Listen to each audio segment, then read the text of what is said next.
প্রজন্ম যদি দায়িত্ব নেয়, আমরা বিশ্বাস করি এই তরুণ প্রজন্মকে অর্থ দিয়ে কেনা যায় না, এই তরুণ প্রজন্মকে লোভ দিয়ে কেনা যায় না।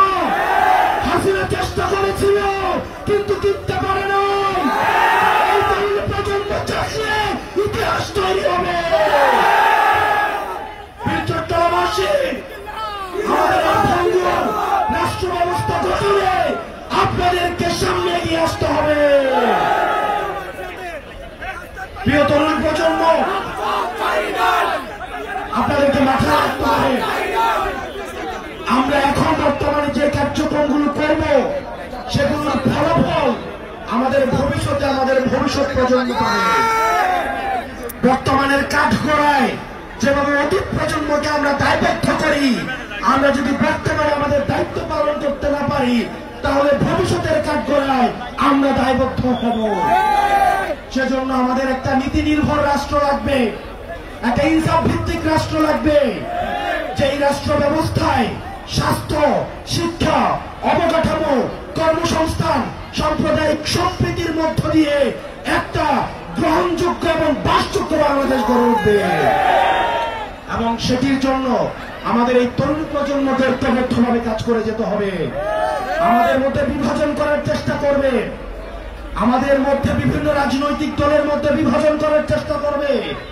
বাংলাদেশের ফ্যাসিবাদ বিরোধী প্রত্যেকটি রাজনৈতিক দলকে বলবো, আজকে দেখলাম ফেনীতে একজন বলছেন, শ্রদ্ধা জানিয়ে বলছি, বাংলাদেশ কারো বাপের না। আমরা বাংলাদেশকে কাউকে ইজারা দেই না।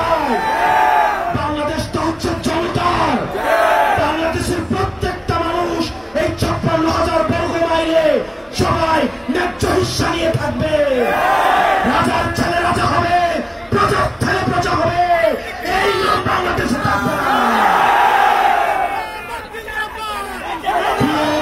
চট্টগ্রামবাসী, আমাদেরকে ঐক্যবদ্ধভাবে কাজ করতে হবে। চট্টগ্রামে আমরা বারবার আসবো, আমরা বারবার ফিরে এসেছি। বাংলাদেশ যখন পথ হারায়, চট্টগ্রামবাসী তখন প্রতিরোধ করে। চট্টগ্রামবাসীর কাছে আমরা অবশ্যই আসবো। আমার ঋদ্ধতার জায়গা হচ্ছে চট্টগ্রাম।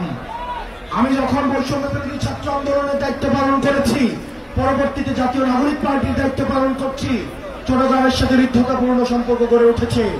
আপনাদের সবার কাছে আমার আহ্বান থাকবে, সাংগঠনিক গাঁথনি শক্ত করার জন্য আপনারা ওয়ার্ডে ওয়ার্ডে, আপনারা উপজেলায় গ্রুপিং দলাদলি বাদ দিয়ে বাংলাদেশের স্বার্থে, এনসিপির স্বার্থে সবাই ঐক্যবদ্ধভাবে কাজ করুন। আমরা জানি যারা আপা বলেন যে প্রত্যলম্বা অনেক চ্যালেঞ্জিং, কিন্তু আমরা যদি ঘুরে দাঁড়াই তাহলে ইতিহাস তৈরি হবে। আপনারা সবাই ভালো থাকবেন, সুস্থ থাকবেন। আমরা সবাই একসাথে বলবো, ইনকিলাব ইনকিলাব।